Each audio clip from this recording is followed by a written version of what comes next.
Hello, everybody. This is Luke Johnson from Noetic, the Humanities Teaching app, and I'm joined by Robert Schut as we close out series on Soren Kierkegaard's works of love. It has been a labor of love. We've been at this for about 6 months, 6.5 months. Took a while, but I have to say, as Bob and I were discussing earlier, I think it's something that we can be proud of, that we created such a seminar series for this text. No one else has done it, as far as we know. Bob, are there any sort of preemptive remarks that you would like to say before we get into it? Just so everybody knows, I'll be covering chapter 10 today, then Bob will be closing things out with the discussion of the conclusion. So it'll be kind of a tag team effort today.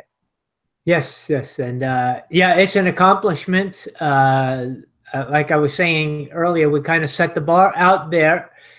Since it's one of a kind right now, hopefully somebody can come by and use what we've done to build something better. At least we've set a foundation for others, and hopefully somebody will use this for the good.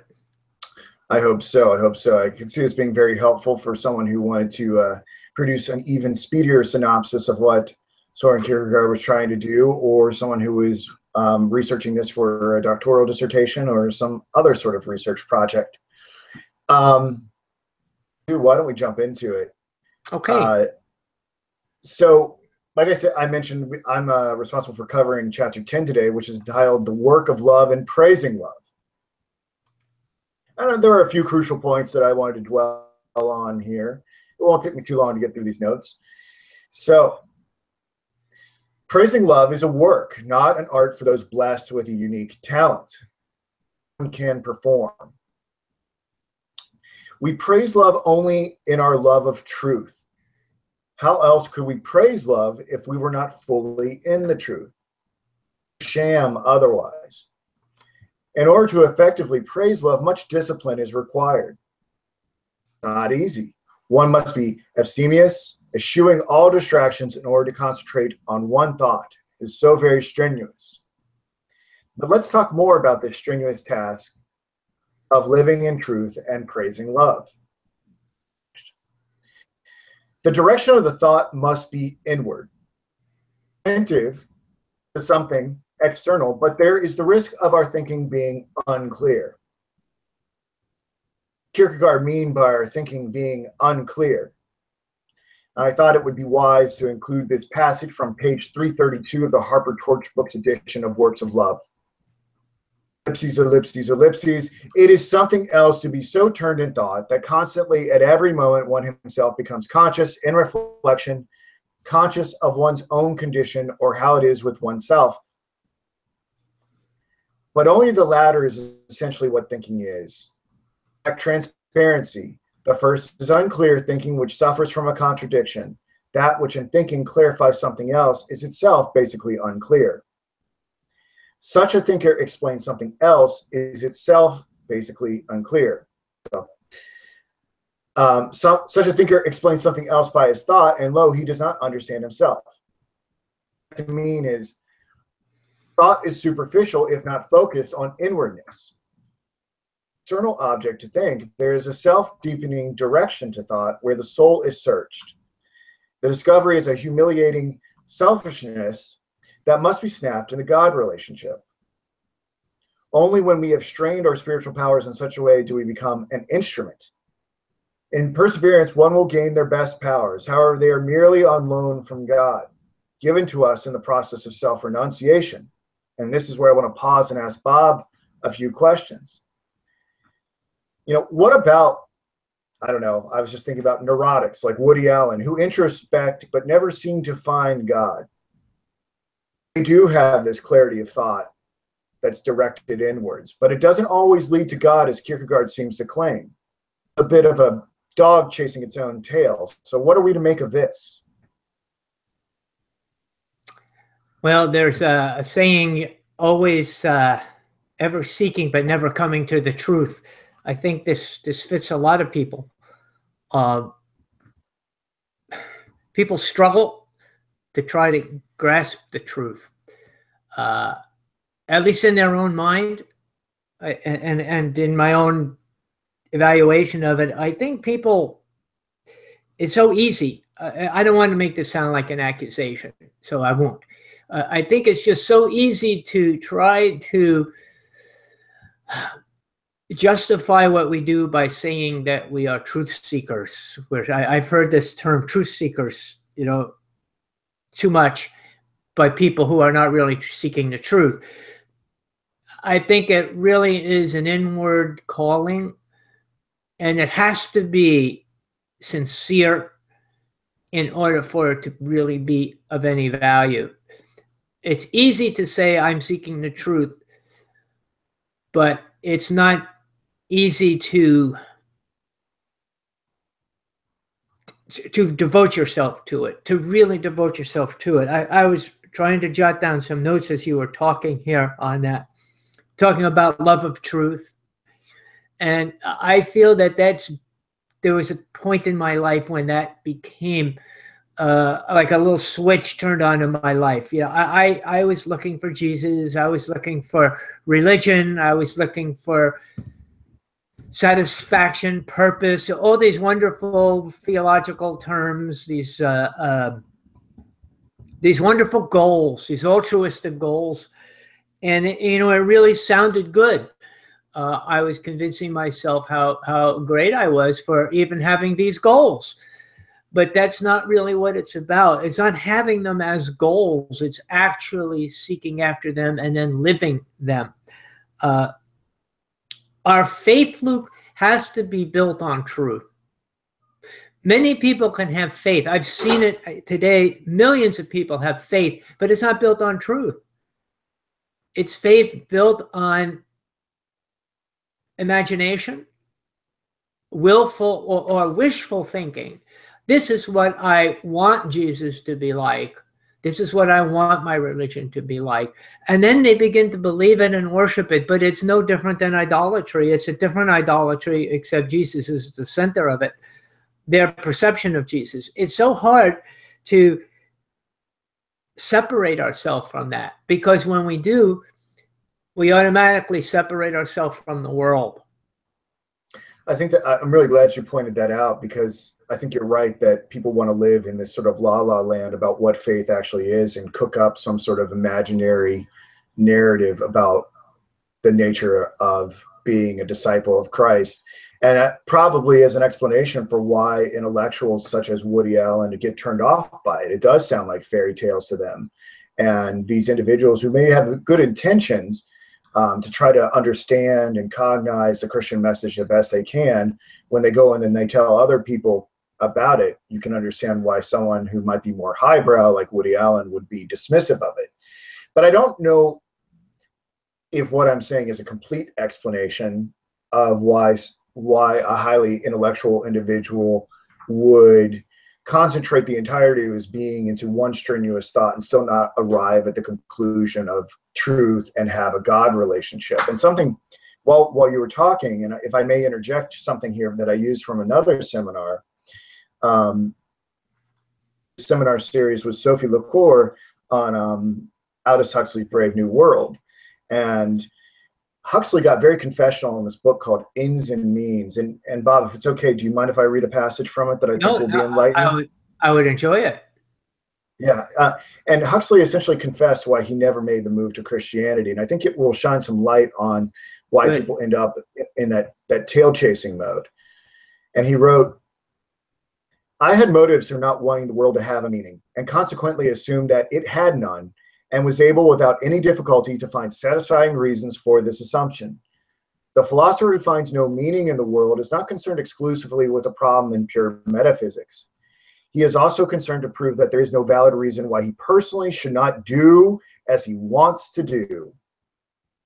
As no doubt from most of my friends, the philosophy of meaninglessness was essentially an instrument of liberation from a certain system of morality. We objected to the morality because it interfered with our sexual freedom. The supporters of this system claimed that it embodied the meaning, the Christian meaning they insisted of the world. There was one admirably simple method of confuting these people and justifying ourselves in our erotic revolt. We would deny that the world had any meaning whatever."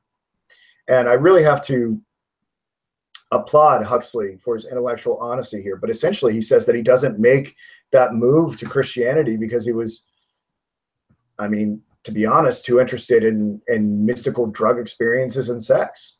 Mm-hmm.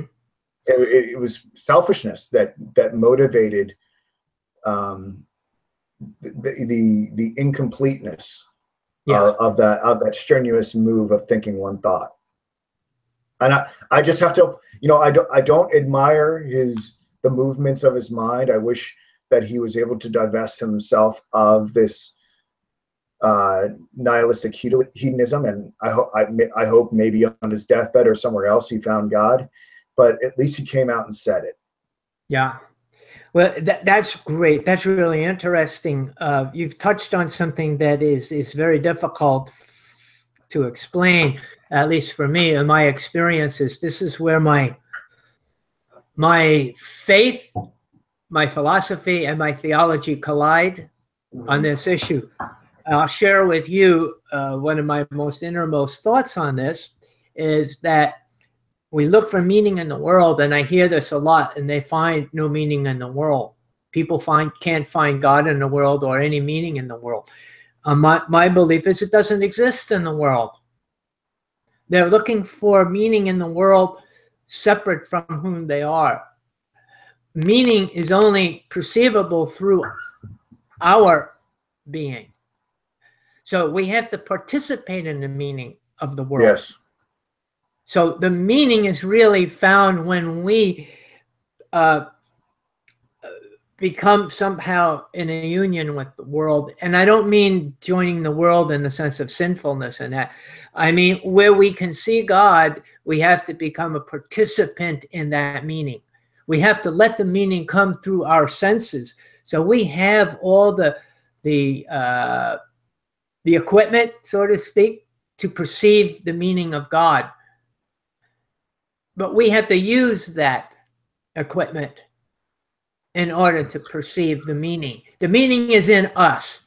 God gives us that sense of meaning through our participation in life, in living, in truth. When we try to find it externally, it doesn't exist. I don't know, maybe you can put that in better words than me, but that's kind of how I've seen it. Yeah, no, I completely agree. I've long contended that meaning is something that an individual makes, right? Yeah. So then you have, I've been on sort of both sides of this. I've been in a situation where my God relationship was weaker than it is now, and got a great deal out of meaning out of the different artistic projects that I was engaged in. So an individual might be said, an agnostic individual might say to you and I, completely agree. Meaning just isn't out there objectively in the world. It's something that you have to make as a result of your own virtuous activity. But they may say, I just don't need God in order to do this. And they're like, I get a great deal of meaning just by serving the poor or taking care of my children or, loving my friends or making jewelry, whatever it is whatever activity it is that gives them meaning. So, and I think this kind of gets into the next part of what Kierkegaard is going to be talking about here is the sustainability of those projects without God, right? Is it ultimately going to lead to sort of a collapse or a deceptive narcissism? So let's bracket that just for a second and view it in the context of what Kierkegaard has to say next, if that's okay. Yeah, absolutely. Let's go. Okay. All right. So thinking one thought leads to self-renunciation, ideally, which in turn leads to the discovery of God. A disturbing blessed contradiction is stumbled upon. God is our all-powerful co-worker. Without God, we can do nothing. God as our co-worker allows us to do everything. When one has this realization, you are conscious of it at every moment, not just once in a while. Temptation here, we become God's instrument in self-renunciation. However, because God is not seen, one can mistake the power given unto the instrument as the instrument's own power. Of course, we're easily reminded of the uselessness of the instrument once the power is withdrawn. And I thought this was a really profound passage that Kierkegaard said. And I think it's true. I know many, many brilliant people who seem to be touched with a certain amount of genius, and they don't understand comes from somewhere else. They think that's something that they just genetically won the lottery, and therefore it is also sort of the culmination of their own talent. And think about that in our own society, right? Think about celebrities who seem to have these preternatural gifts, right? Yeah. And then think about the suicidality rate of those individuals, right? Like, they think they can just keep writing hit song after hit song after hit song, and then the well dries up. So I guess what I'm trying to say here is, would it be wrong to say to those individuals who may have countered us earlier, who said, "Oh, well, I'm an agnostic, yet I build meaning"? Could we just say, "Yeah, you're building meaning. You just don't realize that God is using you"? Yeah. Would that be the proper and when that capacity to make the meaning, and when it dries up, and when you're scraping to find the inspiration and blah blah blah blah blah. Well, do we say that God has withdrawn that? And if only they had properly understood the fount of their meaning, could they have renewed it properly? What would we say to such individuals, given what Kierkegaard just said there? I think it sounds like the machine is running wild. The equipment, that a person has, the genius that a person has to understand, to perform, to perceive truth, to perceive meaning, is just kind of running under its own power, so to speak. And it thinks it's accomplishing something, but it's doing nothing but idling, kind of like a car idling in neutral. It's not getting anywhere because what it's lacking is truth. The machine itself, like the computer, can't really tell truth on its own.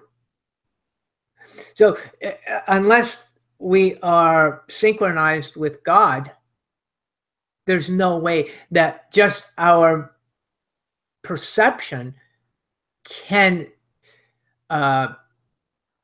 accomplish truth, can understand truth, because everything would be relative to us. That's why in postmodernism, I think that's what we're really talking about here. Every person creates his own truth. That's like saying our machines are just, each one of us is running wild. We can do whatever we want. We can think whatever we want. Because the machinery is working, it means we're accomplishing something. But that's just not true. We have to get that machinery in gear. And the only thing that can put that machinery in gear is truth. And the only truth, the only absolute truth, is God. That's the element of faith, and for the Christian anyway, is that God is the absolute truth, and we see that truth through the words of Christ. And that is how not only we perceive God, but how we perceive truth as well. So that would be my way of looking at that. Yeah, I like this idea of the machines running wild. It sums up so many dystopian ideas. I just saw the new Blade Runner movie, so got that a little bit on the brain. I would highly recommend individuals checking it out and see if there's some applicability to what Bob just said and what Kierkegaard is talking about. So let's move on here. It's very difficult to realize we are capable of nothing on our own. If we can comprehend this, then we ought to be able to praise love without end. I find that's something very easy for me to do these days, Bob. Yeah. Yeah. So, and hopefully what we're doing right here is a testament to that. It is. Everything that we're able to do here is through a power higher than ourselves.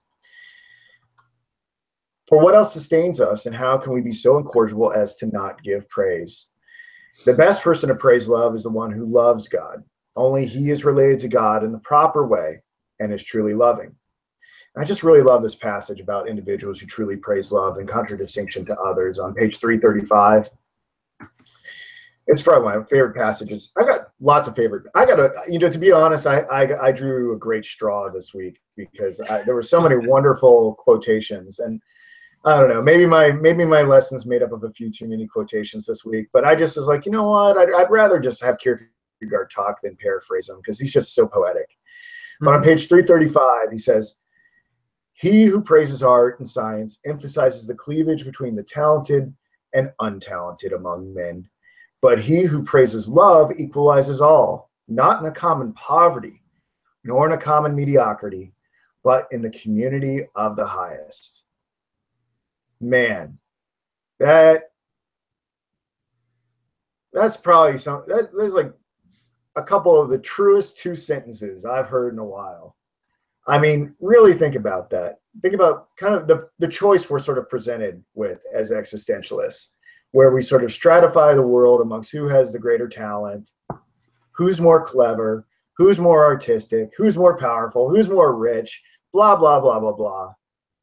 And then the Christian perspective where there's absolute equality. Who cares? Mm-hmm. You think you're clever? You only have that gift for a short period of time. Mm-hmm. You won't have it. You won't have it forever.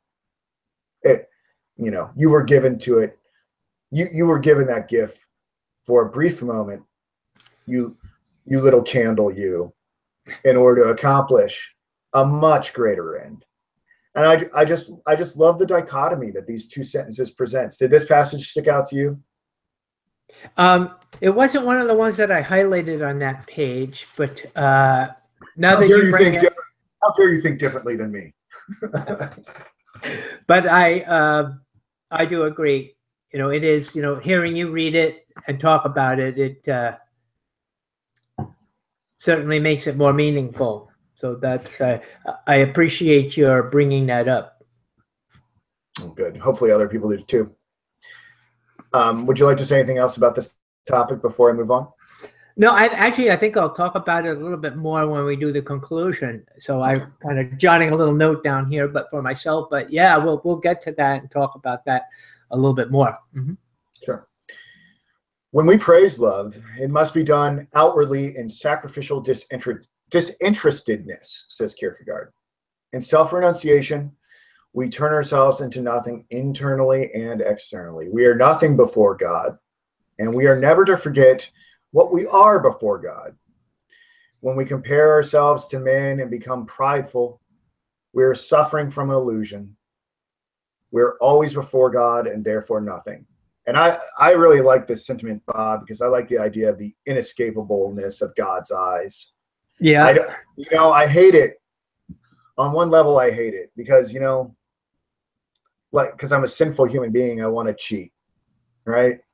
Yeah. I want to hope that God is, that we live in this ever expanding universe and God's taking care of all these different life forms on far flung planets, and maybe for 30 seconds or whatever, he won't see me when I do that sinful thing. Mm-hmm. But what Kierkegaard's saying here is, you deceive yourself if you think that. Mm-hmm. Because God's eyes are always watching you. He's always watching you. And if they're always watching you, you're always nothingness. And that's a hard message to preach to people, because a lot of people want to lie a little here. A lot of people want to steal a little here. A lot of people want to commit sexual immorality here. God can't possibly be keeping tabs on me.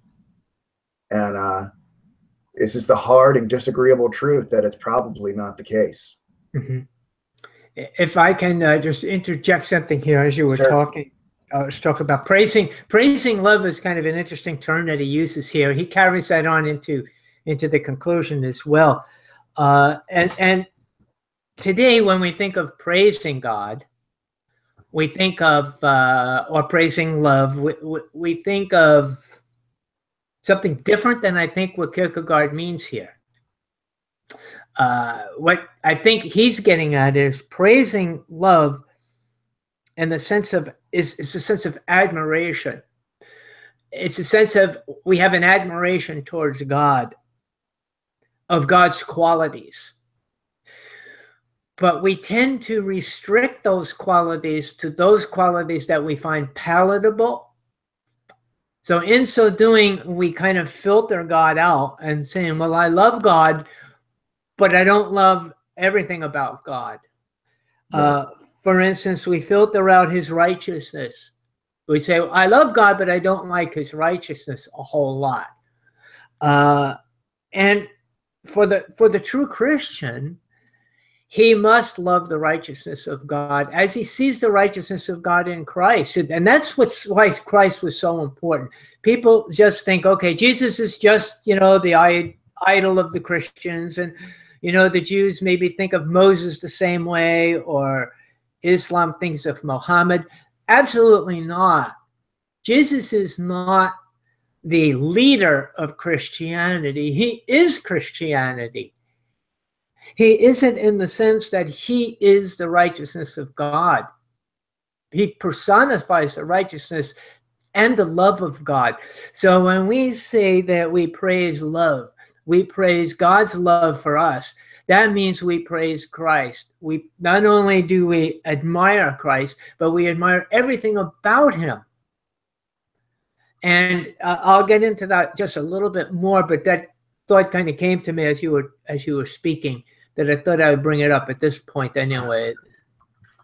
Yeah, I mean, I think for me personally, when I talk about praising love and praising Christ and praising God, I mean, in order for that to not sound like some sort of vacuous sort of incantation that one does at a church tent revival meeting. I mean, what that I think that ultimately means is that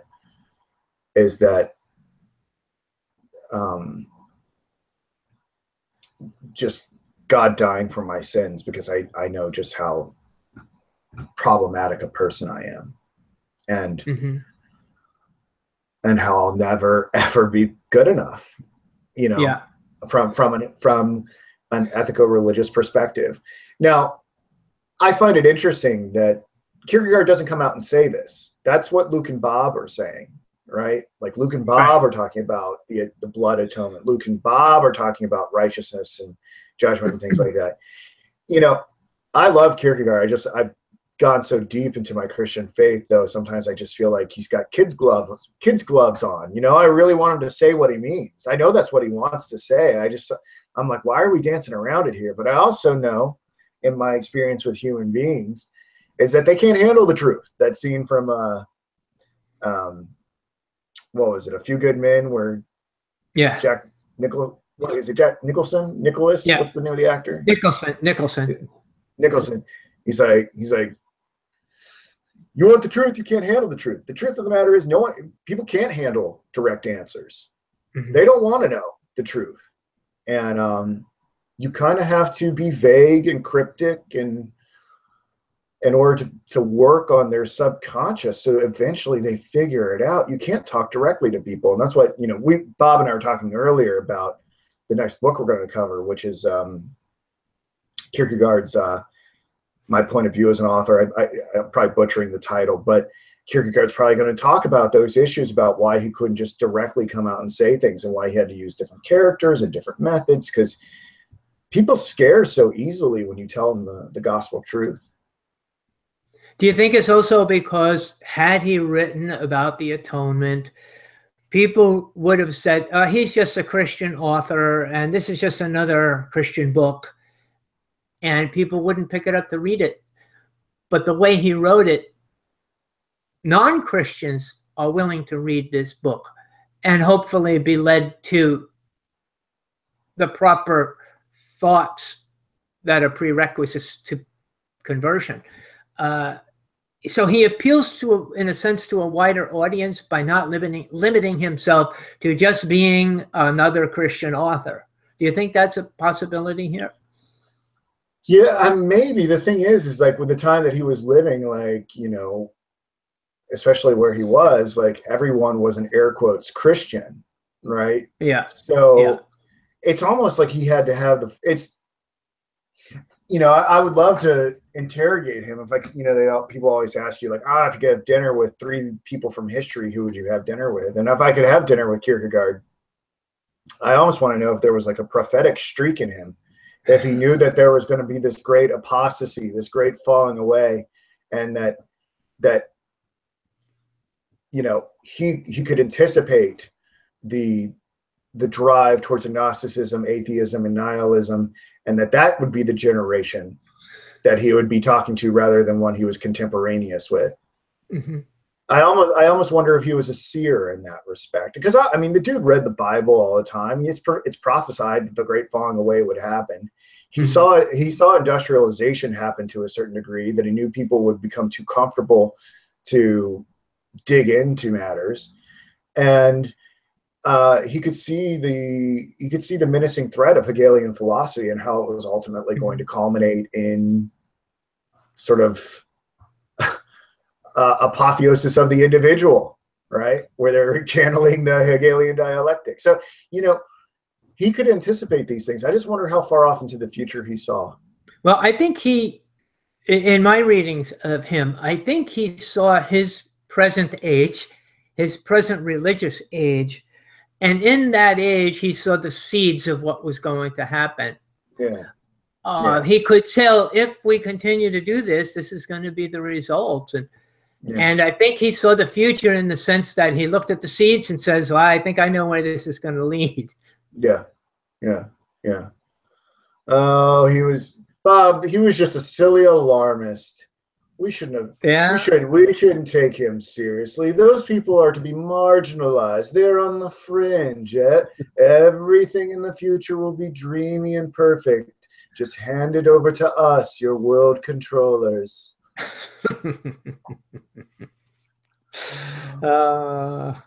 Robots. It's a great idea. And universal income for everyone. All right. I'll get off of that. I think computer implants is going to make our lives so much easier. Bob, take that back. Take that back. You know what Revelation 13 says.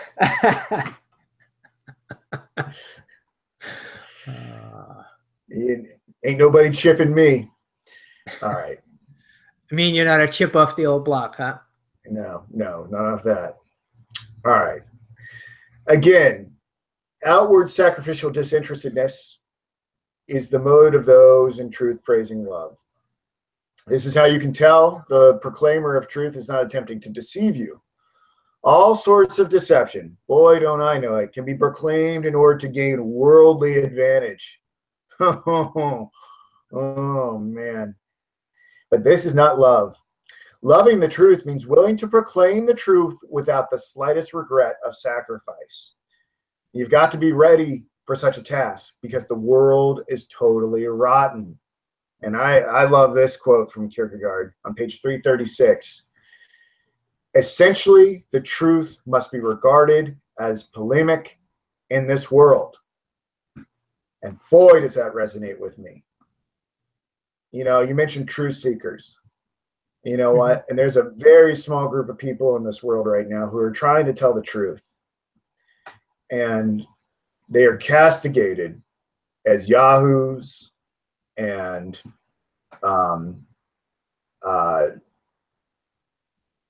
alarmists and, I guess the buzzword of the day is fake news and conspiracy theorists and things like that. But, there's a lot of people trying to tell the truth, and there's a lot of pushback against that. And I just think that Kierkegaard hit the nail right on the head. Essentially, the truth must be regarded as polemic in this world. And I don't know, you probably don't agree with me on this, but the way that I look at it is, if someone tells me not to listen to someone or to not read a certain book, or to not take something seriously, my new motto at age 37 is those are going to be the first things that I look into. So if people ridicule the Bible and talk about it as being something outdated and something for religious zealots or whatever, well, guess what? I'm going to read it cover to cover, and plenty of other books too. But I think if you really want, I'm becoming more around to the position, if you really want to understand the nature of reality, you have to read the books that you're not allowed to read. It is polemical because when you confront somebody with the truth, you're going to get that pushback. And it's going to be offensive to some people because what they believe in, Luke, is very comfortable. They've created this illusion, and it's very comfortable. And when you go to present to them and say to them that you've been living a lie, you've been living a make-believe world, and this is the truth, and confront it, it's a confrontation. They resist it because they don't want to get up off the comfortable couch. They don't want to get out of bed. They're comfortable where they're at. The world is just humming the way it's supposed to be. Everything is fine. And you're asking them to change. You're asking them, number one, to admit that they are wrong, to admit that what they have is not the truth. And that's the most difficult thing to do. So, yes, it is polemical. Yeah. And Kierkegaard takes that up in his diagnosis of how people treat the present. And we'll get there momentarily. You have to not care about the approval of men, only how God views you. And we are interested in winning men for God, but not for ourselves. We must keep men at a distance so that we do not become an idol and all glory is directed towards God. And in this process, we expose ourselves to mockery and run the risk of martyrdom for their sake. Sometimes the very people that we want to help are the ones that lash out against us. Kierkegaard bemoans how important this is because in his time, and it has only gotten worse, the present moment has been elevated over eternity. I can't even count the times I've been implored to live in the moment or follow your bliss, right? Many are in proud ignorance of God and the truth, believing they are in possession of all the truth available.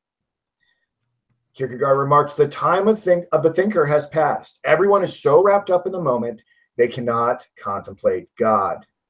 Man has become the measure of everything, and men have such a superficial understanding of things. They only wish, he's talking about university lecturers here, to appear clever to a crowd for an hour or so whilst delivering a lecture. And this is another one of my favorite passages. I'm going to just read it straight, page 338 to 339 of the Harper Torch Books edition. Especially the first line. Man, this really, God, I really love this first line. Thus, in our time, all are the wise. Only here and there is a solitary one who is a fool. The world is so close to having achieved perfection that now all are the wise. If there were not the individual eccentrics and fools, the world would be completely perfect. Amid all this, God sits, as it were, in heaven and waits. No one longs to be away from this noise and tumult of the moment in order to find the quiet wherein God dwells. Although men and admire God because he is like all the rest, no one is longing after the standard of the eternal disdains this cheap succession from the highest. Such is the importance the immediate moment has come to have in itself. And it's passages like that and the ones above that make me want to be a writer. I mean, thus in our time, all are the wise. Only here and there is a solitary one who is a fool. The world is so close to having achieved perfection that now all are the wise. If there were not the individual eccentrics and fools, the world would be completely perfect. Man, that's just gold. That's literary gold right there. What do you think, Bob? Yeah, that's the kind of a verse you need to read over and over again, I think, in order to extract it. Yeah, that's a beautiful quotation. And it's funny how Kierkegaard writes so very much. And even in this one book, Works of Love, he just writes so many words. And yet poetry, if I can call it poetry, it still jumps out. He still is careful enough to create such an artistry in his words. He never stops weaving words. Maybe he just gets better at it the more he writes. But for me, it would take me months to come up with anything even remotely as clever as that. But he just falls right off his pen, you know, like he's sitting there and it's just part of his writing. So I have to say that's beautiful. You know, I've started to try to write a little bit lately, and I don't claim to be anything like Kierkegaard. And I never really desired to do any sort of expository or creative writing or anything like that. And I have no idea if I'm any good at it or not. Time will tell. But you got to be inspired. And it's moments like that when you can see the agony within Kierkegaard and how it shoots through the pen, and it culminates in this beautiful poetic expression. And just to come up with a conclusion like that, I mean, it just really shows how many founts that Kierkegaard was drinking from and how he sort of recombined everything in order to have this flash of brilliant insight. So I think that's sort of lost on us when we think about how Kierkegaard constructed his sentences. I'd like to know, I would like to know a little bit more about his personal habits, just, you know, how much he was actually imbibing before he wrote, or if he just kind of did all his education and then just stopped reading and then just wrote. You know, I think that'd be interesting to find out. So we have to give up the present moment in self-renunciation if we are to be true lovers. This world crucified love. So even if crucifixion doesn't happen to us today, the world can still persecute in new and perhaps pettier ways. Trust me, it does. I used to think that was some sort of paranoia that Christians always talked about how they were persecuted in America or something like that. Like, oh, like the war on Christmas or whatever. But yeah. Seeing what I see now, Bob, and maybe you can elaborate on this, like for born-again Christians, there is serious persecution going on, but it's not like what I thought it was. And, you know, a lot of it has to do with the fact that the world will never understand how love of God is connected to the hatred of the world. And I just want to pause for a second there. I mean, do you feel as a Christian that you're persecuted in this today? I mean, it's not like we're getting beheaded or crucified, but do you ever experience any sort of persecution?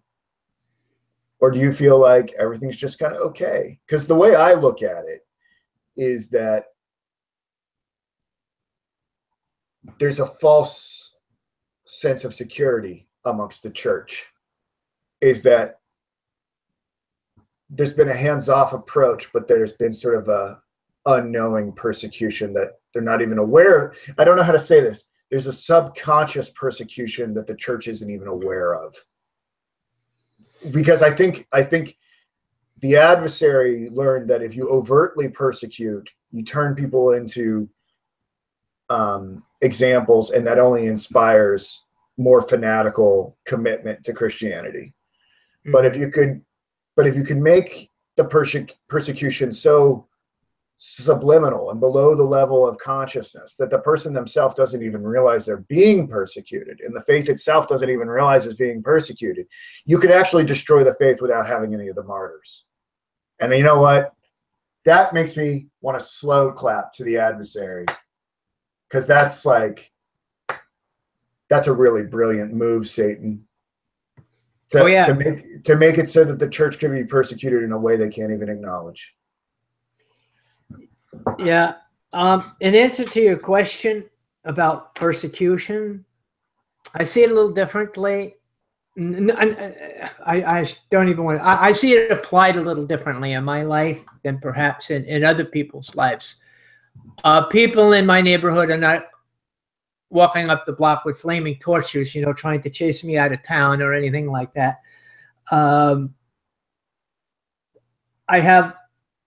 I find a lot of people in the world are friendly towards me. I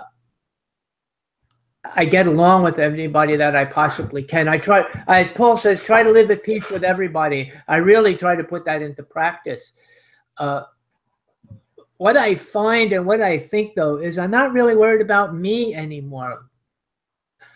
I don't really focus on whether I'm persecuted or not. What I see more clearly is how Christ is still persecuted.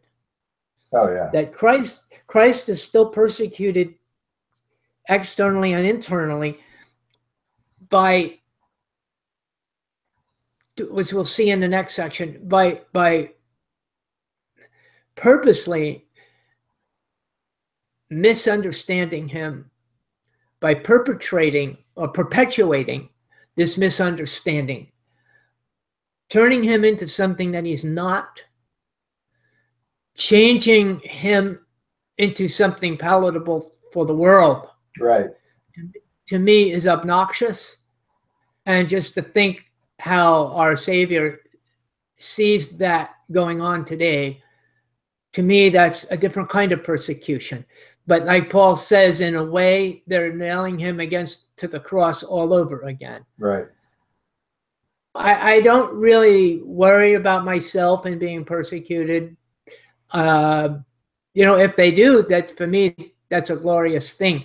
That there is a persecution, but it's like you say, persecution has for us in this country, okay, which is a whole lot different than some poor Christians have to live with in outright physical persecution. I don't deal with that. I don't have people, like I say, trying to capture me and throw me into prison because I'm speaking about Jesus. I don't have to worry about that. So I would be ashamed to say whatever I have is persecution. I don't even want to put it in the same category of what those other people have to live through. But the persecution for me comes in the form of disinterest, false interest, I'm trying to think of what the right word is. Placation, is that a word? To placate me, to just kind of like pat me on the head and say, oh, you teach about the Bible. Oh, isn't that nice? For me, that's torture to hear that, because I'm trying to make a difference. I'm trying to preach truth. I'm trying to motivate people, and for them to pat me on the head and say, oh, isn't that nice what you're doing? That undermines my whole ministry, So my persecution is a little different, and I'm embarrassed to even put it in that category. But that's my experiences anyway. Yeah, I think that's one of the ways, right? Is that is like you said, that there is something dehumanizing.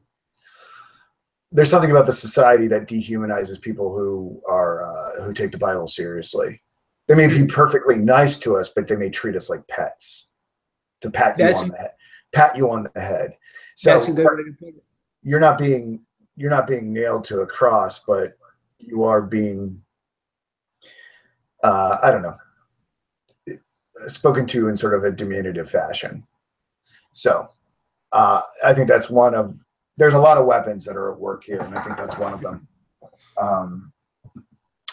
So, I mean, I think it presents a great challenge, right? And I think that's what's so great about what Kierkegaard's works do, is that if anyone were ever to do that to me, I say, no, listen, I'm actually a further, like if anyone were ever to sort of treat me like that, I would have to try. My response would be, no, listen, like, I'm actually a further development and intensification of what it means to be a person, not a degradation of a person as a result of my relationship with Jesus Christ. Okay. And I don't know. I recoil a little bit. I hate hearing that something like that happens to you. So I get a little bit vicariously or defensive or something like that.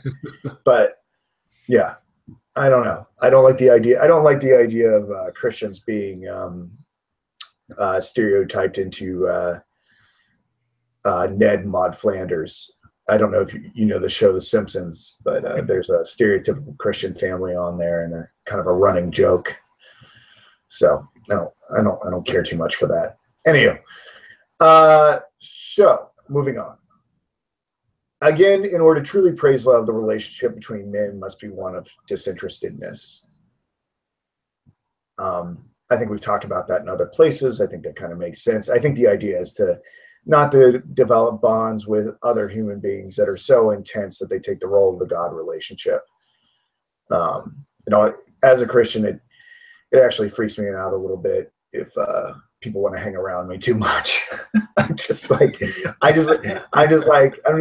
hang out with me. Go read your Bible. Because oh man, I don't want people's source of meaning and religious mindset or anything like that to be predicated on our relationship. I want them to go and do it for themselves. Yeah. It was interesting you talk about persecution and stuff like that. There's a lot of false Christs and stuff like that popping up around the world right now. There's like a guy in Russia who's claiming to be the reincarnation of Christ, and he gets like thousands of people to go visit him in the desert every day. And and there's this other guy. He's like, I don't know, I think he's Eastern European or whatever, but all he does is stare. He doesn't say any words, but multitudes of people like pay lots of money and show up just to see him get up on stage and gaze into his eyes. I thought we call that, yeah. Isn't that called catatonia? I don't. Oh my God. Sorry, I'm taking the Lord's name in vain. But and then also in terms of false Christ, I don't know if you heard about this, but they found. I'm gonna put this air quotes. They found a long lost painting of Leonardo da Vinci's, and it's Christ. And in this painting of Christ, he looks very feminine, and he's doing the as above, so below esoteric hand sign. And to the cherry on top is that he's holding a crystal ball, Bob. So you'll be hearing about this, but a new Leonardo da Vinci painting has been found. And I'm not going to talk about the feminizing of Christ or the esoteric hand symbols or anything like that, but I'm just going to tell you in this, I'll send it to you, in this newly discovered picture of painting of Christ that's going to be going around to every museum in the world as it goes on tour this year or next. Christ is holding a crystal ball. Can you believe that? I'm sorry to say, yes, I can believe that they think that exists, but I would almost expect anything in our generation, Luke. It's hard to surprise us anymore. I just couldn't. I mean, I'm not going to comment anymore on that. All right. I think because I'll sound like a crazy person, but yeah, please send me that picture. I have to see that picture. It'll make your blood boil if you start to pay attention to the details. Anyway, let me finish up here so I don't get myself into any more trouble. Okay, Bob? All right. Yes. Don't you understand why I have to have a script? Because then I'll start talking about stuff like this. All right. Even Socrates didn't know about truly loving the ugly neighbor. It goes against all inclination and passion. And so I'll close things out with this last passage from page 343. Consequently, in order to be able to praise love, there is need for inward self-denial and outward sacrificial disinterestedness. If then one undertakes to praise love and is asked if it really is out of love on his part that he does it, the answer must be, no other person can decide this accurately. Possibly it is vanity, pride, and short of evil, but it is also possible that it is love. And so concludes my discussion of works of love. And I'm going to find a picture of the new Da Vinci Christ for Bob and let him talk about the conclusion. Okay. Well, thank you, Luke. Mighty fine job you did. And just for the listeners out there, just because Luke and I are doing this in one session doesn't mean you don't have the freedom to stop it now and then restart it again if this is a little long. Because this is probably going to be a little lengthier than our normal podcasts, but we would like to kind of wrap it up today. So without further ado, let me get into the so-called conclusion.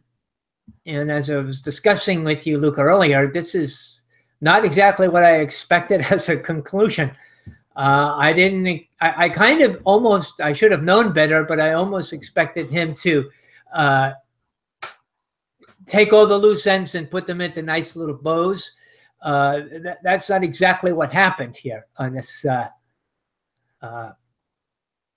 in this segment here. But let me get into it and we can decide and talk about that a little later. So he talks about that in previous chapters that his desire was to praise love.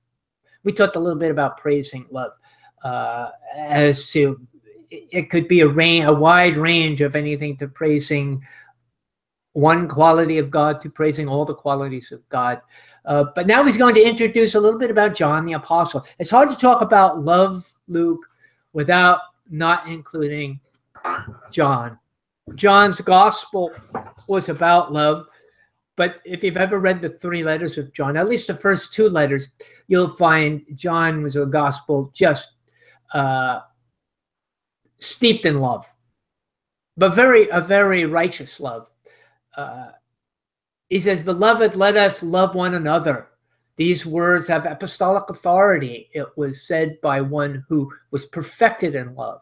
So John has this reputation of being perfected in love. This is not a command to love, like you shall or you must love, but something that is supposed to come naturally. These words are transfiguring or transforming. They do change us. We talked about last week about the power of words. This is something I think we have to discover on our own. This isn't an intellectual thing. It's not intellectually understanding love. It's loving. It's learning how to love, not what the word means. And that's what Kierkegaard's writings are all about. That's what existentialists are supposed to be all about. It's about being and not thinking. So we have to somehow make that jump that barrier here and let Kierkegaard help us to do that. He says, what would hinder us from loving? As Christians, we shouldn't need to be commanded to love. It's not like, okay, I'm a Christian. What am I supposed to do now? Okay, love. Okay, now I got to really work at this love thing here. This isn't the way Christianity is supposed to be. Christianity is a belief, a faith of being. In other words, when you become a Christian, you love because you're a Christian. You don't love in order to become a Christian, but you love because you're a Christian. It's a necessity of our relationship with God to love. It's the only true sign that we're a Christian. And this is where a lot of us kind of miss the boat sometimes. But let me read from 1 John chapter 3, verse 23 and 4. It says, "And this is his commandment, that we should believe on the name of his Son, Jesus Christ, and love one another as he gave us commandment. And he that keepeth his commandments dwelleth in him, and he in him. And thereby we know that he abideth in us, by the Spirit which he hath given us." So we become one with the commandment of loving, but the idea of love has become very distorted today. So love here in John's eyes is the litmus test of whether you're a Christian or not. And in Kierkegaard's eyes as well. If you don't love, you can't claim to be a Christian. So if you're a Christian, you must love, not as a commandment, but as evidence that you're a Christian. It's something of being that's been altered in you. You become that new creation Paul is talking about. You're not the old creation anymore. Now you have the person of Christ in you. You've given up the old person. But he says that his society, and again, thinking of that as the seeds of our society, he says that it's turned love into some kind of flirtative love, in my words, hippie love. We act as though we only need to be hearers of the word and not doers of the word. Again, he's telling us that this isn't an intellectual, being a Christian is not an intellectual theology that one adapts or accepts purely with the mind or the brain, but rather one accepts with the very being of a person. Again, let me quote 1 John chapter 2, verse 10 and 11. He that loveth his brother abides in the light, and there is no occasion of stumbling in him. And he that hateth his brother is in darkness, and walks in darkness, and knows not where he goes, because that darkness has blinded his eyes. This is such a wonderful, meaningful verse worth memorizing, that loving our brother does not create an occasion of stumbling in us. So if we say we love our brother but actually hate him, then we walk in darkness. And Kierkegaard goes on here with this little different twist here on the Old Testament. He says, only one thing more, because Kierkegaard is famous for that. You know, that's like being on the flight and the pilot saying, okay, we're going to have a 15-minute delay. You know, right away, you know, it's going to be maybe an hour. Well, it's the same thing. Kierkegaard says, one more last thing. Take us for what it's worth. The Christian, like for like, or what we call the lex talionis, the law of retaliation or retribution, is what he's going to talk about here. You know, an eye for an eye and a tooth for a tooth. He's saying, okay, what's the Christian version of this? He says, one often wonders how the law fits into Christianity. We'll see that the law was a prelude to grace. And in my own words, what I say is, without the law, there can be no grace, for there must first be an offense. And we talk about God's grace and how can it possibly exist. Look at the Old Testament. It's filled with laws and regulations. And look at Jesus. He's full of grace. How can the two complement one another? And my answer is they have to complement one another. You can't have grace if you don't have offense. How can you have forgiveness if you haven't broken the law? So as Paul says, the law is there to teach us that we need grace. It's there to teach us that we've broken it. Okay? A lot of times Christianity is taught about love as a coddling love, he says. And this is what I call, and other people I think have picked up the phrase, a hallmark Christianity. The kind of Christianity that you read about on greeting cards, Christmas cards, Easter cards, funeral cards, all these wonderful little aphorisms that speak about Christ. And this is a lot of times, this is all that we hear in church too. We're not confronted by God in churches anymore much. There's a need for this kind of love, of course. There's a need for the hallmark love. There's a need for peace and for consolation and that kind of love, absolutely. But not so that it overwhelms God's righteous love. It's not either or, as Kierkegaard would say. You know, here it's both in this case. God's love becomes a fanciful and childish conception. This is how the true gospel message, which is confrontational and a stumbling block to the Jews, is neutralized. So earlier I was talking about adding to the spikes in Christ, re-crucifying Jesus. This is how it's done. It's done by neutralizing the gospel, by saying, oh yeah, Jesus was a wonderful Messiah, but there's other ways to heaven. There's other ways, okay? Trying to neutralize the confrontational value of Jesus. That's re-crucifying him all over again. So Christianity, though, he says, has abandoned this like for like of the Jews and replaced it with a Christian like for like. But here he's getting into a good sense of the term. This is not the church in general. This is Kierkegaard's idea of how have Christians taken the proper way to take the like for like, or the lex talionis, and look at it in the Christian manner. Christianity turns away from the external and into the internal and makes our relationship to others into a God relationship. He talks about how God educates us. And this is kind of, he gives us he speaks about this at more length here, but he talks about when you're in school and the teacher always wants your attention. Okay, class, look up front, right? And if you don't look up front, you hopefully he'll humiliate you, or in the old days they would humiliate you, put you in the closet, do something, because the teacher wanted your attention. It's a good thing I didn't go to a parochial school, Luca. My hands would be right now filled with arthritis from being hit so many times with the ruler.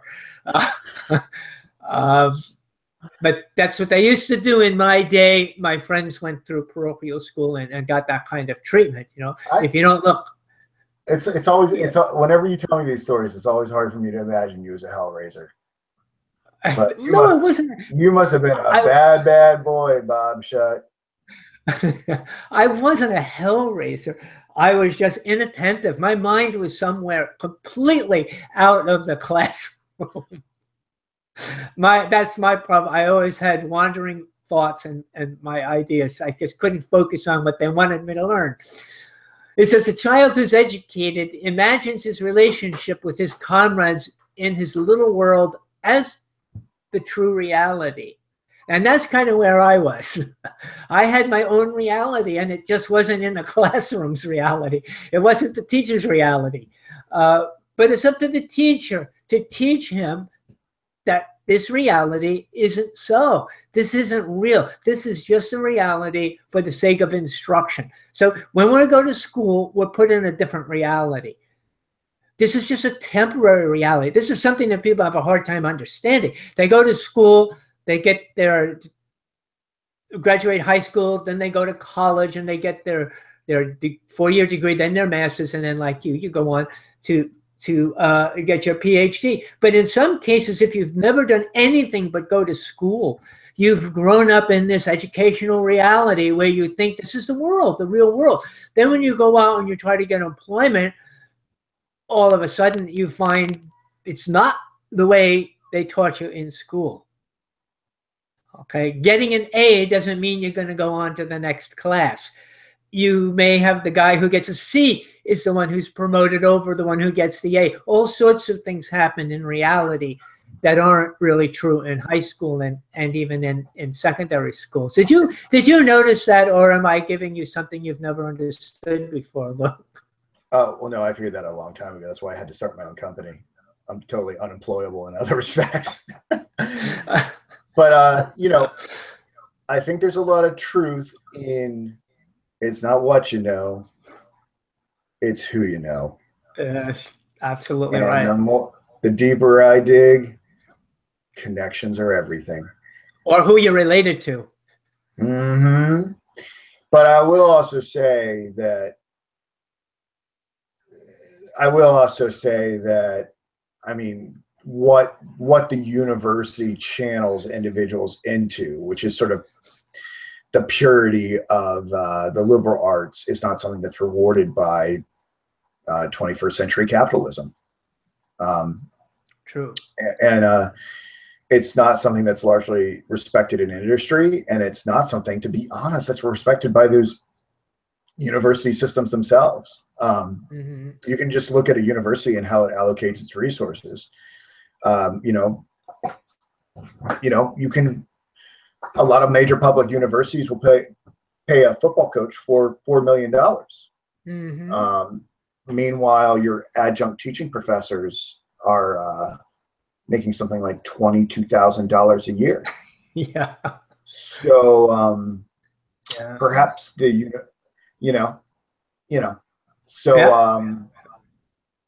we going to keep accepting that? And the fact of the matter is, unless people create new models, nothing's going to change it. Nope. Unless something disruptive were to come along. Would be a shame if that happened. Yeah. Well, money is rewarded with money. Can you create money for me? Can you make money for me? Do you have a talent that can earn me money? That's the magical question that corporations ask. And unfortunately, some people have gone to school studying things that they really enjoy, they really love, and they get a 4-year degree in it, and they find it's almost worthless out in the real world. Well, it may secure you some sort. It's like, if you're like this real hot shot person in you know, philosophy, you know, and you go into the corporate world, you know, an employer may say, hey, you're a hot shot. You were a hot shot there, maybe you could be a hot shot here. But then I mean, in all likelihood, you're going to have to like stop doing philosophy and like, I don't know, like get into, I don't know, managerial structures. Either that, or they're going to ask you to use your philosophy to deceive people. You know, in commercials, in the commercial world, how can we deceive these people? Bob, that sounds real conspiratorial, right? I'm sorry. I don't know. You know, I just don't know if that's a really appropriate thing to be discussing. I mean, come on. Do you think advertisers would ever be untruthful with us? I better take that back, because we may be, you know, 5 years from now, we may be sponsored by Colgate or somebody. So I better take that back, right? I know. I'll get Diet Coke tattooed on my forehead. Just give me a little money, system. It says, okay, God has willed to save the world, and that to some who don't accept God creates a certain rigor. I was trying to think, okay, I'm not really positive I know what the word rigor means here. So I had to look it up. I'll be honest with you. And the different versions I got was it means exhaustive, strictly applied, inflexible, harsh, or rigid. So rigor here, I think he's meaning something harsh and rigid, inflexible, more in that area here as he uses it. We have to relate ourselves to God in all things, he tells us. This relationship is both mild and rigorous. So this is where it comes into play. He's saying, okay, we talk about this like for like, and it comes in two forms. He says it comes in a mild form and in a rigorous form. God's word of salvation has both mildness and rigor to it, meaning like a gentleness and a harshness.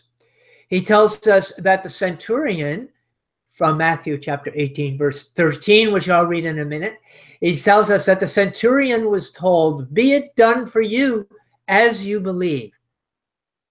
So there's a certain amount of subjectivism here.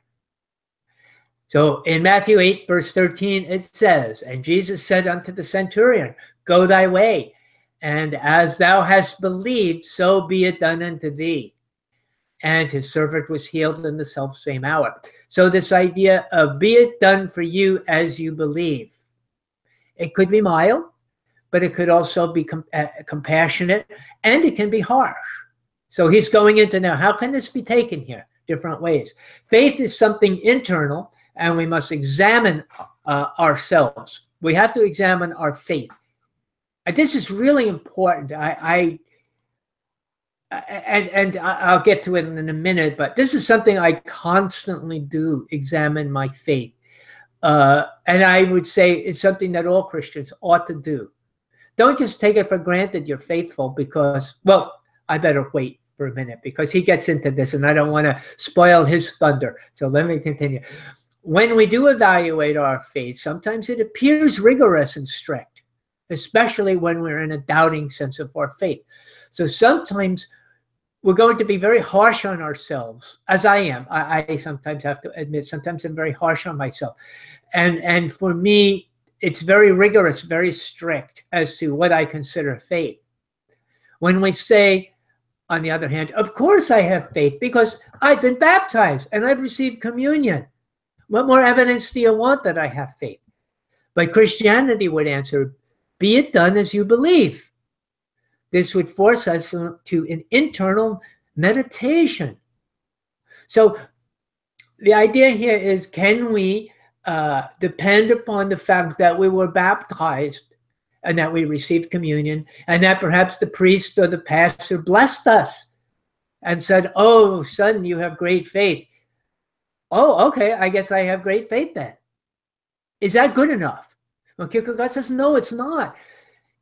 He wants you to internalize faith and look at yourself in a different manner. And he says one of the ways is think of this word, be it done as you believe. Okay. For the centurion, forget, he wasn't baptized by this time, and he didn't receive communion. So how could he have faith? How could he be a man of great faith? He didn't have all the rituals to give evidence of his faith. He had only words to give to Jesus. But yet Jesus was able to see his faith.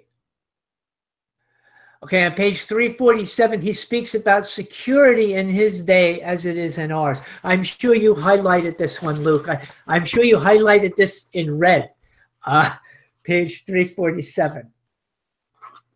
He says here, but in these times, when in social political relationships, there is so much talk about security and security, men finally extend this into Christianity and let baptism be their security, which it certainly is, if you really believe that it is the security of, be it done for you as you believe. So in here, in this little paragraph, he captures the whole essence of what he's trying to say, that where do we find security in our faith? What can we tell ourselves to make us feel good about our faith? And he says, many people say, well, I was baptized. I've got a certificate somewhere that says I was baptized. So I should put that up on my wall to remind me that I have faith. Kierkegaard said, that's not evidence of faith. He says, it's certain that it will be done for you as you believe. That's the comment. But the certainty of our faith that we believe, we have to win at every moment with God's help. Oh, and this is so good to hear that somebody else understands that. Go ahead. You know, I like I know what's coming here because I've, you know, obviously I read the entire book, and the conclusion recently. And I want to plant the seed because I'm curious about what you think, because Kierkegaard's going to go on to talk about the nature of forgiveness and wrath in terms of how we extend that to other individuals. Mm-hmm. It's a beautiful way of articulating the concept, but I wanted to, when you get to it, I want you to elaborate on whether or not that's theologically correct, because that was something that came to mind as I was reading it. But you and I know what I'm talking about. The people that are listening probably don't know what I'm talking about. So I'm just going to step back from that for right now. I did discover a flaw, and I'm not sure if it's the same flaw, but I'll wait till I get to it. To believe that you're saved at baptism, you must have God beside you to hear witness to that. And the same thing is in communion. The pastor has no right to declare one way or another about your faith. So we shouldn't rest in the idea that we've done something, therefore we have faith. Faith isn't something given to us once and for all. Faith is something that we live every day, every moment, he says, we live in faith. We need to therefore examine ourselves to see whether we're still in that moment of faith. Because faith, in the sense, is a moment, but it's in an eternal moment, an infinite moment. Not like the moment that he talked about earlier when you were discussing living in the moment. This is a moment of eternity. So our faith being eternal has to exist constantly. We have to remain in faith. When we strive for faith, we get tried every day. But the gospel is not like the law. Now he makes a distinction between like for like. The gospel is not like the law. The gospel does not save you with the same rigor, but with mildness. So what was the rigor that the law saved you with? Well, judgment. The law brought judgment. It brought the need for sacrificial events like offering animals, cleanliness rites, visiting the temple, celebrating particular holidays. All these things were necessary. And this is what he means by that rigor, that strictness, that sternness, that inflexibility of God was shown in the law. But in Christianity, we have a mildness that God shows the same thing, but he shows like for like, but he shows it in a milder way. The like for like holds true in Christianity, but it takes a different form. It is forgive, and you will be forgiven. Under the law, if you were struck, you had the right to strike back, almost an obligation to strike back. If someone pokes out your eye, you poke out their eye, like for like. Lex talionis, okay? You had that right to strike back. But here, Jesus turns it around. And he says, if someone strikes you on the cheek, turn to him the other cheek. So it's like for like, but in a different like. You have to forgive the one who strikes you if you want to be forgiven. Okay. If you forgive your enemy wholeheartedly, God will see it. And as you forgive, you will be forgiven. That's the like for like.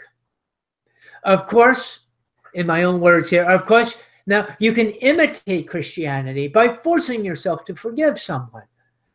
Somebody does something to you, you can say, man, I hate this guy with all my heart, but the Bible says I have to forgive him, so damn it, I'm going to forgive you. Yeah, that's not Christianity. You can't force yourself to forgive. You forgive because forgiveness is in you. Forgiveness is part of you. You can't not forgive. And this is so hard to explain. You have to stop yourself from forgiving somebody because God is in you, wanting to forgive everybody. If you want to know if you have authentic faith, then you'll forgive without force. If you can't, then you're deceiving yourself. And if you can't, then you must repent and ask God for more faith. So even there, God says to us, okay, Bob, if you can't forgive, I understand. But don't make me partner in it.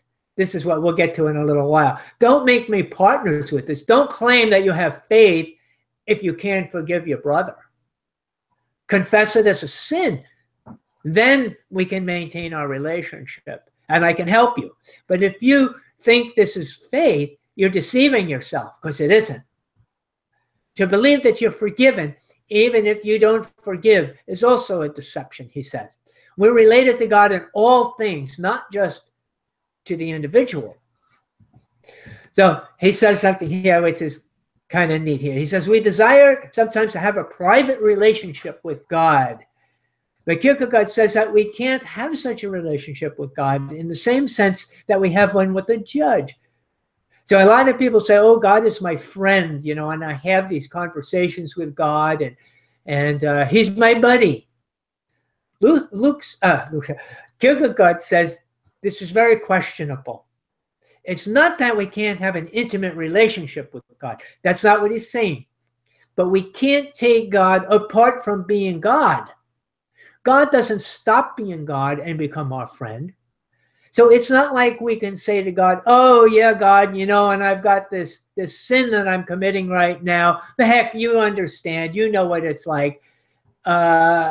Because you're my buddy. You can overlook it. He says, no, that's not how it works. You can't take a judge and say to a judge, yeah, judge, you know, I'm guilty of this crime that I committed, and this is where I hid the evidence, but you're my friend. The judge is going to say to you, well, maybe I'm supposed to be your friend, but you've committed a crime, and I'm a judge, and I have to act like a judge. So it's the same thing with God. You can't just take God aside and say, hey, God, step down from your throne, and don't be God for a little while. Let's just be my buddy here, and I'm going to confide in you. Okay? That's not how it works. You just made my nights a lot more sleepless, Bob. Yeah. That's what I do, Luke. That's what I do. I know. That's why I have very, very few friends. I hate and love what you just said because I think it forcefully articulates the reality of the situation, and whatever loophole I probably had designed for myself is gone. All right, that's what I do, Luke. We cannot confess that we're breaking the law to a judge without him taking actions against us. And we can't treat God as a friend as though he were not God. If you can't forgive your enemy, he says, you don't have a partner in God, as though he will ignore it. It must be confessed to him as God. We cannot make God a partner in our sin. That's my words. But I think that's what he's saying here. If you think that you can take God aside and talk about your sinning with him, you're making him a partner to your sin. You can't do that, and you won't do that. You won't make Christ a partner to your sin.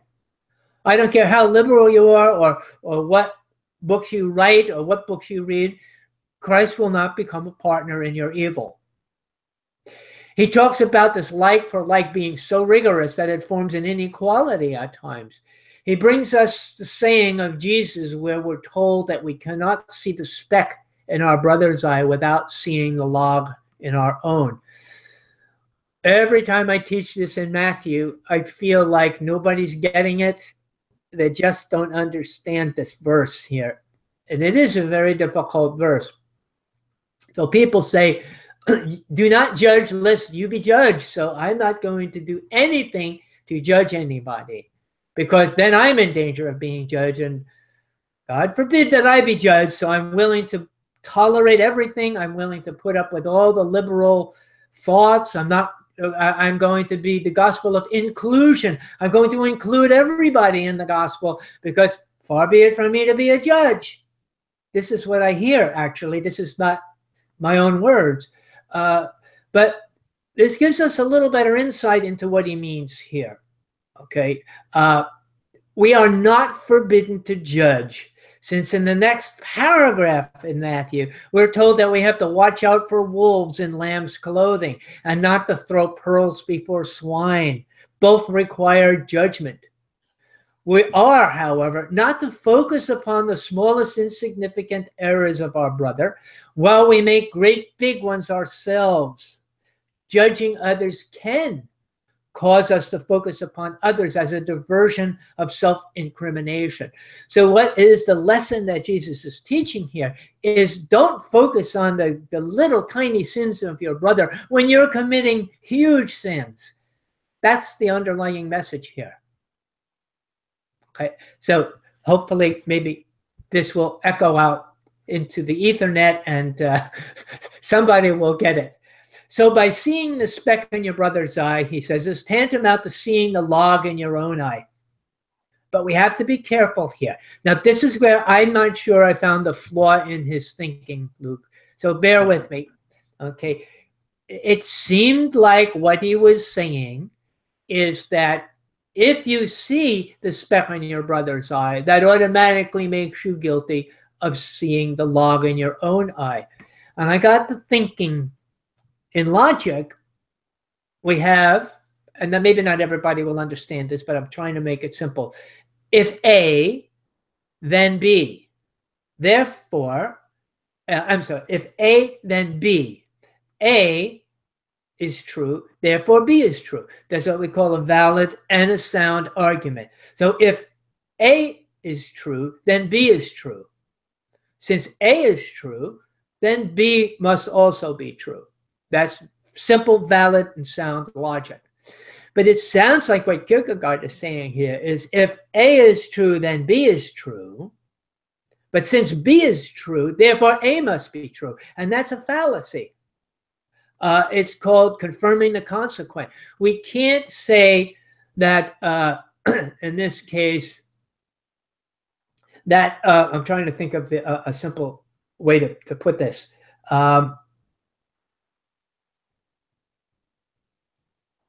Well, no, it's kind of escaped me, Luke. Do you know what I'm getting at? Do you know that this simple logic that you can't confirm A by B? It's like if all men are... Are you looking for the example about... Yeah, I'm trying to remember. There was an example here. With bachelors? This is the one that... I think...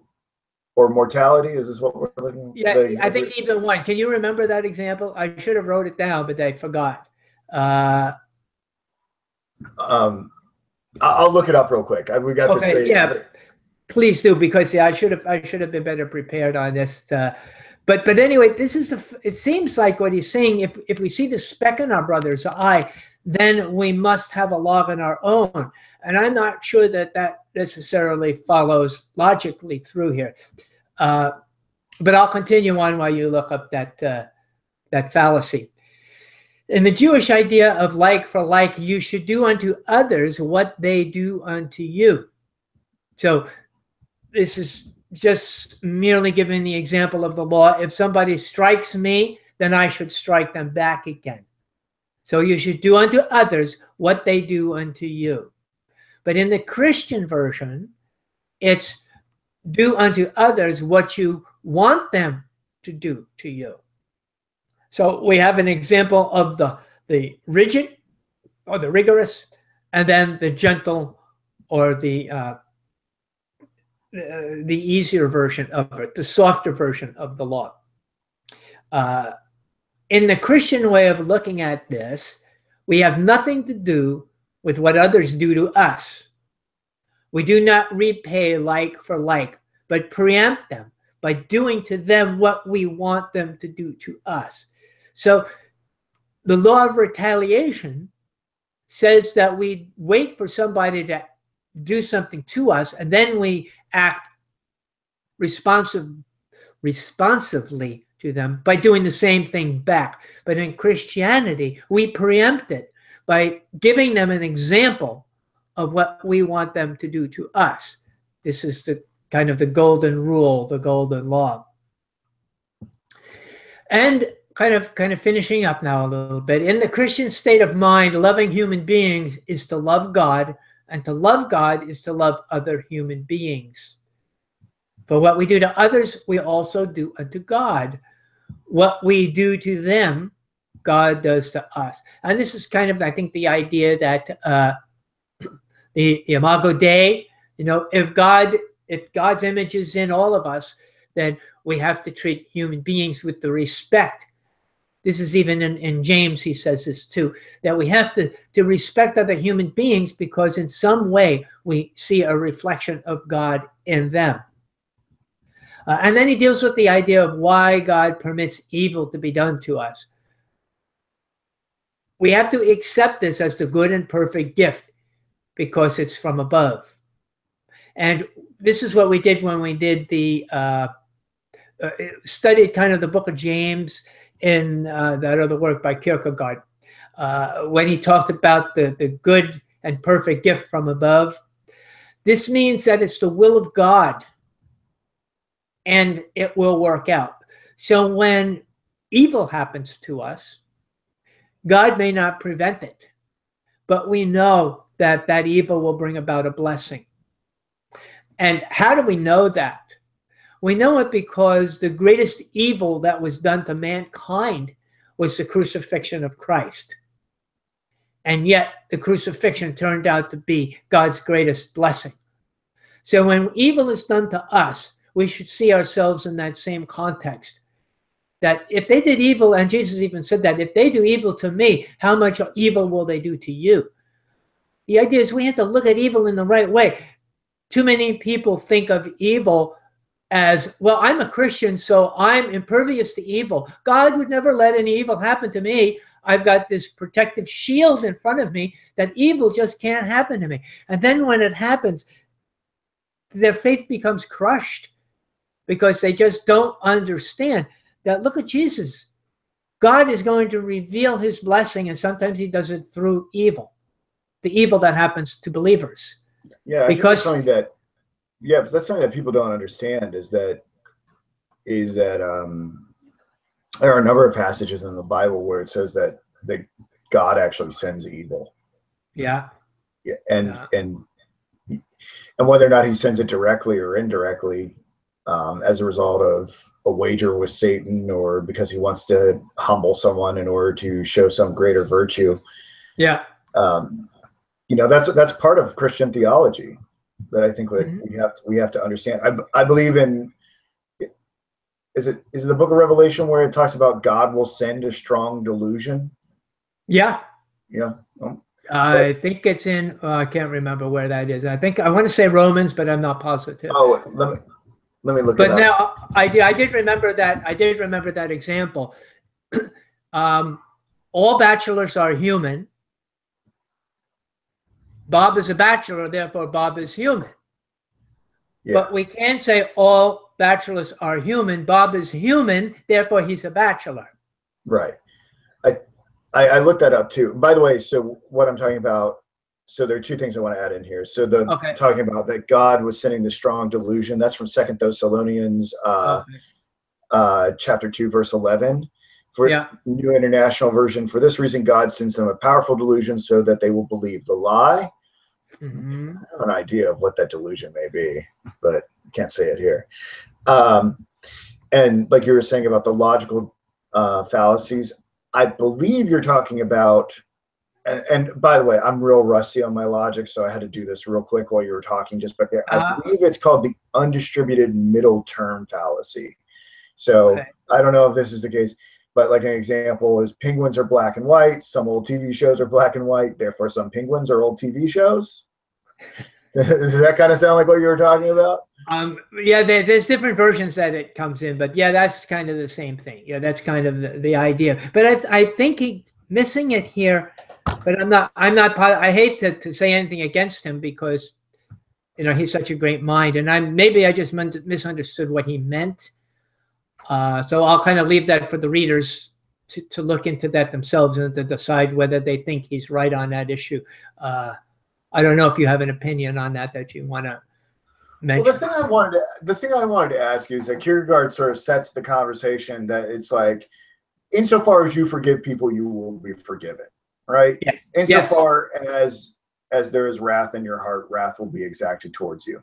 Yeah. I think that sounds really good, and I think there's some truth to that, but I don't know if that's sound Christian doctrine. Like, is the forgiveness that we are supposed to get from God predicated on how much forgiveness we give to other people? Like, it seems like from what I understand of Christian doctrine, that we are utterly forgiven in the repentance of our sins and to accept Jesus Christ as our personal Savior. I could see scenarios that people have been through that make it so that they may make progress on it, but they may never totally forgive the individuals involved in the sin against them.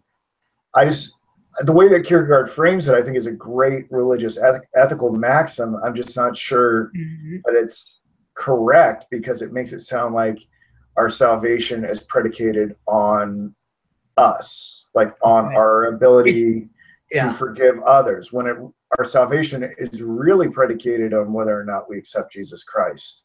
Now, ideally, if we have truly accepted Jesus Christ, we will forgive everyone without hesitation. But there's a lived reality that makes total forgiveness really hard for humans that are finite, flawed human, creations. I can respond to that. I've thought of that. And one thing we have to consider here is that I don't think that Kierkegaard is talking about earning salvation by being faithful. I think that would be an imitation. He addressed that as an imitation earlier, forcing yourself to forgive. And forgiving out of fear, which would be the same thing. You know, I've got to forgive because I'm afraid I won't be forgiven if I don't forgive. That isn't what he's trying to say here. Is that these are tests, internal tests of ourselves that we need to do. We need to examine ourselves. Are we forgiving others? If we're forgiving others, then we'll be forgiven. If we're not forgiving others, then we're not going to be forgiven. Not because it's a one-to-one ratio, that one is predicated on the other, but rather one is a witness to the other. Now, in the Lord's Prayer, forgive us our debts as we forgive our debtors. It's the same thing. Or forgive us our sins as we forgive our sinners. We have that like for like there, even in the Lord's Prayer. It doesn't mean that we are going to earn it by forgiving other people.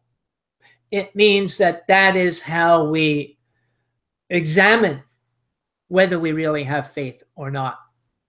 It's like what Abraham did with Isaac. Okay, he did it as evidence of his faith. He didn't do it reluctantly. I know some pastors preach thinking, how must he have felt? He must have been, going through horrible thoughts and stuff. There's absolutely no mention of that in the Bible. The Bible just says he brought Isaac there. He said, where is the lamb, Father? He says, God will provide. There was no, I hate to do this to you, son, but God said I've got to do it. Well, I know you're not going to like this, but because it's an endorsement of the Book of Yasher, which I've been going through right now. And I'll tell you what, there are many, many details of the Book of Yasher fills in on that story that someone needs to reimagine the Kierkegaardian fear and trembling thing in the context of the Book of Yasher. Yeah. Have you read it? Do you know what I'm referring to? No, I haven't read the book yet. I haven't read it. No. All right. But someone needs to do fear and trembling in light of the Book of Yasher, because there's essential details. Is it complimentary? Is it complimentary? It's complimentary, but if I could indicate here, long and short of it is that it's another sort of Jobian wager where Satan bets God that Abraham won't sacrifice Isaac. So that's an interesting little wrinkle in it. And Isaac knows. So Satan then appears to Abraham and Isaac and tries to convince them not to do it, right? Okay. Yeah. So Isaac knows that he's going to be sacrificed by Abraham at the top of Mount Moriah. And get this, Isaac wants to be sacrificed. Yeah. Isaac himself is so faithful that he pleads with Abraham to bind him tighter, so when the sacrifice begins, he won't get up and break free. Yeah. And that's now this is an apocryphal text, use your own discernment. Yeah. But let's just say it does have some legitimacy. Bob's harder on these things than I am. Bob has more theological training than I have, so you should trust him. But doesn't that provide some interesting wrinkles to the account? Yeah, but it's certainly complementary to even what I'm saying, is that there was Abraham, and the Bible tells us Abraham didn't do this out of fear of God. He did it out of faith. That was the whole thing. But this faith was a witness to Abraham's true faith in God.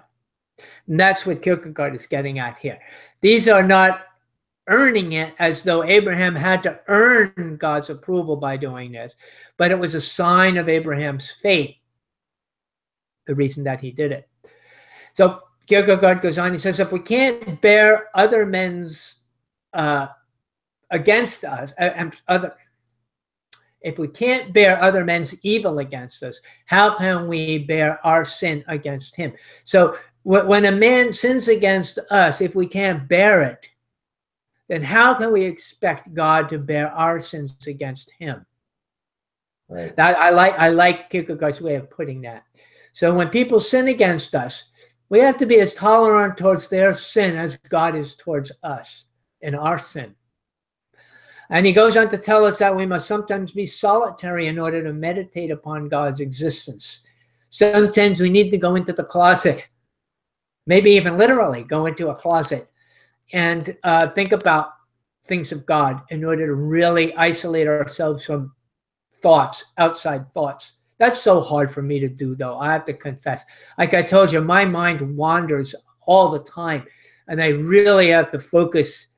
That's why Kierkegaard, and that's probably why I started reading Kierkegaard, because he was such good training for me to teach me how to do that. Because you can't read Kierkegaard like a novel where your mind can wander and you still kind of get the plot.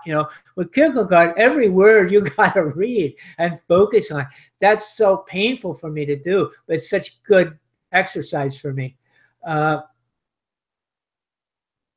he finally says that we do not earn grace by doing the right thing, but rather that we become in a right relationship with God. So he kind of sets that up, that it's not something that we earn by doing the right thing. So it's not like God gives us a laundry list and says, if you want to be a Christian, go get baptized, have communion, go out and join volunteer programs, join a church, blah, blah, blah. Well, I've done all of those, so I guess I'm a Christian. It's not that kind of obedience. It's not doing the right thing. It's doing things rightly, I guess is what we might say. We have to be in the right relationship with God for any of that to be of any value. Right. Okay. And the end of works of love. Wow. Yeah. What an intellectual marathon. All right. I got to get outside while there's a little bit of daylight, Bob. Thank you so much. Thank you so much for what you did today and being my partner as we pretty much teach everything that Kierkegaard ever wrote. So we'll be back soon. Download the Noetic app. I'm going to be pivoting more to Mr. CEO guy. So whatever that means, you might be hearing more of Bob talking. But I don't know. We'll see what the future holds. It's going to get weird. It's going to get fun. So, but I'll have this edited. You guys can watch the live stream on YouTube. I'll have this edited in a couple hours and put up on the Noetic app and SoundCloud later this evening. Okay. All right, Bob. All right. Thank you so much, man. Okay. Bye. Blessing. Bye-bye.